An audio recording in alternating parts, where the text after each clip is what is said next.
Bonjour. À la une de l'Observateur, Mahammed Boun Abdallah Dionne parle enfin. Je me sens très bien, je prépare mon retour, déclare l'ancien Premier ministre. L'Obs dévoile ainsi comment PM a passé sa convalescence à Paris. Enquête policière, rebondissement dans l'affaire de la cocaïne au port de Dakar. La drogue était en réalité destinée au Sénégal. Comment Thiam et son complice latino ont été traqués par la police. Le journaliste consultant envoyé en prison, on parle d'Adama Gaye. Adama Gaye et Macky Sall, les dessous d'une animosité. L'histoire des rendez-vous manqués dévoilés par l'Observateur. Le chanteur Abou Tchoubalo annonce son comeback après 10 ans d'absence. Je reviens pour reprendre ma place. Abou Tchoubalo revient également sur son divorce avec l'ex-Miss Djongama Oumigaye. Le professeur Tchoub, neurochirurgien, s'est prononcé suite au chaos de Eumeu Sène subi lors de son choc contre Modulo. Eumeu Sène devrait être évacué à l'hôpital, déclare-t-il. À la une du journal Les Échos, le journaliste consultant a passé sa première nuit en prison. Le juge place Adama Gaye et prend 45 jours de congé. Adama Gaye, toutefois, se dit être fier de son combat. Toujours selon le journaliste qui s'est prononcé sur le ministre de la Justice. On se connaît très bien, on était tout le temps ensemble en France, a déclaré Adama Gaye. Deuxième session du Conseil économique, social et environnemental.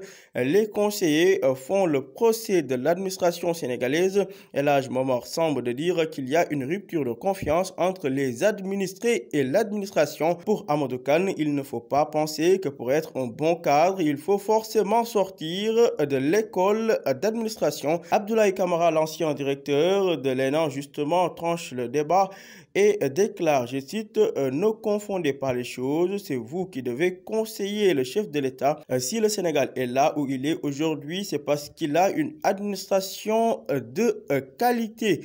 Seynabou Ndiaye Diakhaté, un good job dans l'ombre.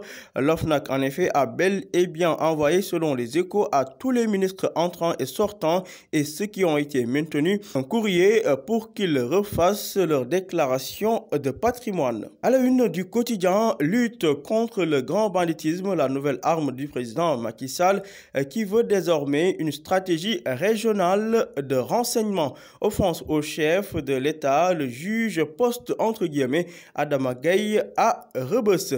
Conflit institutionnel, l'ASBEF privé de financement, renseigne le quotidien à sa page 2. Par ailleurs, mes confrères reviennent sur le limogeage du coach des Lions de basket Adidas, informé par son épouse qu'il a appris à travers la presse sénégalaise. À la une de Vox Populi, 45 ans après la création du Parti démocratique sénégalais, grandeur et décadence d'un géant, le PDS de 2019, un navire à la dérive, profonde léthargie, crise au sommet, problème de management, forte saignée. Babacar Gaye a déclaré que le parti traverse une profonde crise d'organisation et d'orientation.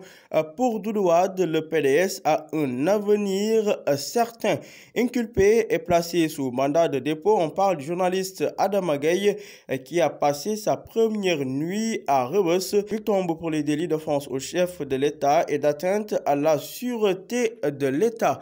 Choix du bélier pour la Tabaski entre Tchogal et Mouton VIP. La réalité face à la vanité, dossier à lire, page 2 de Vox Populi. Et puis Vox Populi de nous apprendre que les marrons du feu réclament leur dû. Les gros bras de la paire ont manifesté devant la maison du président Macky Sall. À la une du journal Enquête, programme zéro abri provisoire au Sénégal. Les raisons du blocage, le journal Enquête nous apprend que le programme Zéro Abri Provisoire, c'est 125 milliards de francs CFA pour se débarrasser définitivement de 6 369 abris. Un lot sur 4 a connu un début d'exécution. Les attributaires des lots 2, 3 et 4 rejettent toute responsabilité et pointent les finances. Le journal Enquête parle même de soupçons de manœuvres frauduleuses. Meurtre de l'adjudant Tamsir Sané, le président Macky Sall aux trousses des bandits. Justement, le journal Source A nous apprend que concernant le meurtre du commandant Tamsir Sané, Sidiki Kaba et Ali Ngouille Ndiaye sont sommés de retrouver les meurtriers inculpés pour offense au chef de l'État et atteinte à la sûreté. Adama Gaye est désormais à Ndungussine. Et puis, Source A nous parle de la situation qui prévaut au niveau de l'équipe nationale de basket du Sénégal. Le désormais ex-coach des Lions Adidas s'est prononcé sur son limogeage. Selon lui, c'est le matin au moment de faire ses ablutions que sa femme lui a appris la nouvelle. Terminons avec du sport. The Best premier Sénégalais nominé, Sadio Mané proche de la consécration. Les chances du Lion de la Teranga pour doubler Messi, Cristiano Ronaldo ou encore Virgil van Dijk. Les Sénégalais ne connaissent pas la valeur de Sadio Mané. Il faut voter massivement pour lui car il le mérite. Pour ce qui est du prix Puskás, Ismaïla Sarr dans la cour des Aztèques. Après saison ratée avec le Real de Madrid, Hazard, l'histoire d'amour démarre mal. Pour ce qui est d'Hervé Renard, sélectionneur de l'Arabie Saoudite, le somme lie au pays de la Teranga, fait-il savoir. À basket, l'ancien président de la fédération, Baba Tandian, s'est prononcé sur l'éviction d'Adidas. Pourquoi les gens lui en veulent à mort, s'interroge-t-il. À basket toujours mondial, premier choix fort de Tafa Gaye, le capitaine Malay Ndoye et Han Delmeda écartés du groupe Renseigne Stade. À vos journaux, bonne lecture.